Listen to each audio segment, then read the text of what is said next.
Hello everyone, welcome to Vivek computer classes. एक बार फिर से हैं आपके साथ सेट 10 की क्लास लेकर। सेट 10 क्लास में देखते हैं हम 10 ऐसे प्रश्न जो कि आपके एग्जाम के पॉइंट ऑफ व्यू से बहुत ही महत्वपूर्ण होते हैं। तो चलिए स्टार्ट करते हैं आज के पहले प्रश्न के साथ। पहला प्रश्न है, निम्न में से कौन से देश की सीमा काला सागर से नहीं मिलती? आपके ऑप्शंस हैं यूक्रेन, रोमानिया, तुर्की, बेलारूस।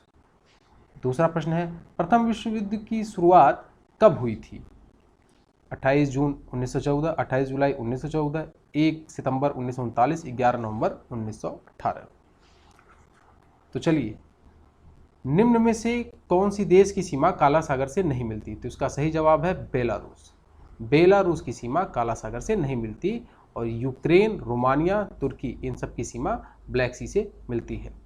और दूसरा प्रश्न है, प्रथम विश्व युद्ध की शुरुआत कब हुई थी? तो प्रथम विश्व युद्ध की शुरुआत हुई थी 28 जुलाई 1914। 28 जुलाई 1914 को प्रथम विश्व युद्ध की शुरुआत हुई थी। इसमें लगभग 37 देशों ने भाग लिया था।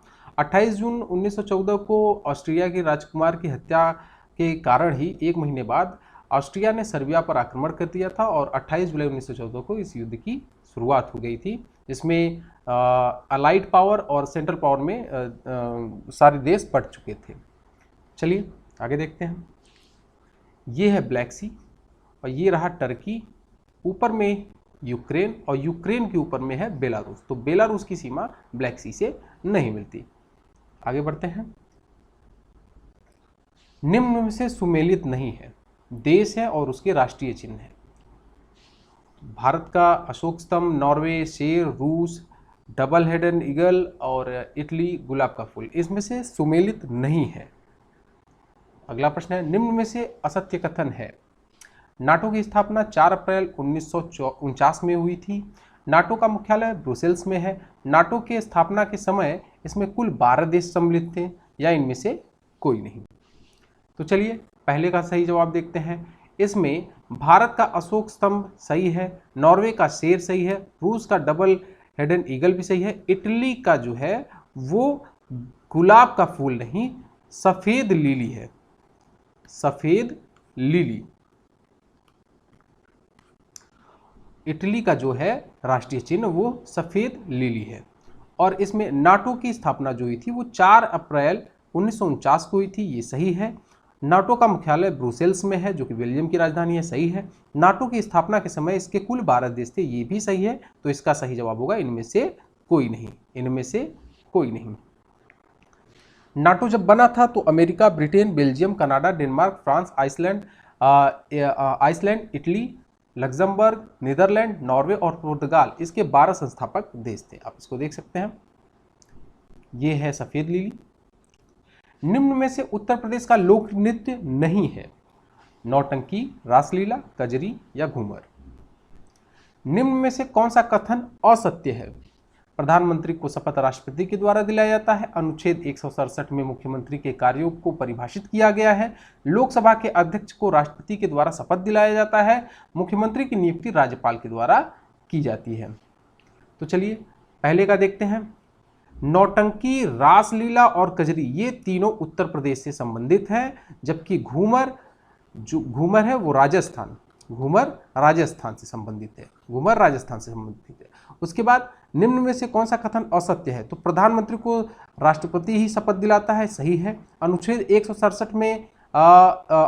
167 में मुख्यमंत्री के कार्यों को परिभाषित किया गया है, ये भी सही है। लोकसभा के अध्यक्ष को राष्ट्रपति द्वारा शपथ दिलाया जाता है, यह गलत है। इसमें क्या है, लोकसभा का कोई शपथ ही नहीं होता है, लोकसभा अध्यक्ष का कोई शपथ ही नहीं होता है। जो लोकसभा का अध्यक्ष होता है वह भी एक सदस्य के रूप में ही शपथ लेता है और मुख्यमंत्री की नियुक्ति राज्यपाल द्वारा की जाती है, यह सही है। यह है घूमर डांस। गेहूं उत्पादन में भारत का कौन सा स्थान है? तो गेहूं उत्पादन में भारत का कौन सा स्थान है? प्रथम, द्वितीय, तृतीय और चतुर्थ। कृषि किस सूची के अंतर्गत आती है? संघ सूची, राज्य सूची, समवर्ती सूची या इनमें से कोई नहीं। तो चलिए देखते हैं। गेहूं में भारत का द्वितीय स्थान है, विश्व में गेहूं में भारत का द्वितीय स्थान है। प्रथम पे है चीन आलू भी उत्पादन में प्रथम पे है, गेहूं भी उत्पादन में प्रथम पे है और भारत का स्थान जो है वो दूसरा है। और भारत में भी सबसे ज़्यादा गेहूं होता है तो यूपी में होता है, उत्तर प्रदेश में। और कृषि किस सूची का विषय है? तो कृषि है राज्य सूची का विषय। शेड्यूल हमारे यहाँ 12 है, 12 शेड्यूल में 7वें में सूची की बात की गई। 7वें में जो सूची है वो 3 है, संघ सूची, राज्य सूची, समवर्ती सूची। तो इनमें सबके अपने अपने विषय हैं। देखिए संघ सूची में पहले जो थे वो 97 थे, अभी ये बढ़ के 100 हो गए हैं। राज्य सूची में पहले 66 थे विषय, और अभी 61 हो गए हैं। और समवर्ती सूची में पहले विषय थे 47, अभी बढ़ के 52 हो गए हैं। तो यह भी याद रखिएगा। तो इसका सही जवाब है कृषि किस सूची के अंतर्गत आता है, तो राज्य सूची के अंतर्गत आता है। आगे बढ़ते हैं। भारत में कितने राज्यों से कर्क रेखा होकर गुजरती है, 8, 9, 7 या 6? किस ऑपरेशन के जरिए भारतीय नागरिकों को यूक्रेन से भारत वापस लाया गया था? आपके ऑप्शन है ऑपरेशन गंगा, ऑपरेशन देवी शक्ति, ऑपरेशन पराक्रम, ऑपरेशन विजय। तो चलिए देखते हैं। भारत के 8 राज्यों से कर्क रेखा होकर गुजरती है। और दूसरा है किस ऑपरेशन के जरिए भारतीय नागरिकों को यूक्रेन से वापस लाया गया है, तो ये ऑपरेशन गंगा के थ्रू लाया गया है। ऑपरेशन देखिए, ऑपरेशन गंगा और ऑपरेशन देवी शक्ति में कंफ्यूजन आपको हो सकता है। ऑपरेशन गंगा से यूक्रेन से लोग लाए गए थे और ऑपरेशन देवी शक्ति में अफगानिस्तान से लोग लाए गए थे, तो इसमें कभी कंफ्यूजन न रहे। Operation Ganga is the right answer. Okay, अब देख लेते हैं ये कर्क रेखा कहाँ कहाँ से गुजरती है। तो देखिए गुजरात, राजस्थान, मध्य प्रदेश, छत्तीसगढ़, झारखंड, वेस्ट बंगाल, त्रिपुरा और मिजोरम, 8 राज्यों से कर्क रेखा होकर गुजरती है। सॉरी, ये थोड़ा सा इधर उधर हो गया। ठीक है, ओके, थैंक्स फॉर वॉचिंग।